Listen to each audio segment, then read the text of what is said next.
வழி தவறிய உள்ளம். சொன்னா கேட்கணும், இல்லேனா வலிகள்தான்.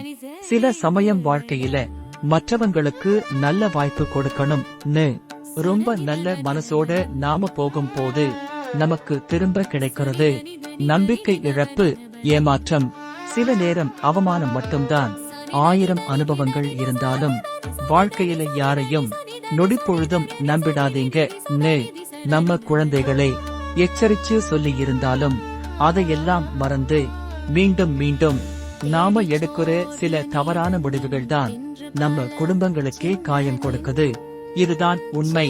நம்பிக்கை தேவைதான், ஆனா எல்லை மீறிய அபரிவிதமான நம்பிக்கை கொடிய நஞ்சு மாதிரி. அது நம்ம வாழ்க்கையையும் நம்ம சொந்தங்களையும் மெதுவா சிதைக்க ஆரம்பிச்சிடும். சிந்திக்க வைத்தா சப்ஸ்கிரைப் பண்ணுங்க, உள்ளம் தொட்டா ஷேர் பண்ணுங்க, நல்லா இருந்தா காமெண்ட் பண்ணுங்க, பிடிச்சிருந்தா லைக் பண்ண மறக்காதீங்க.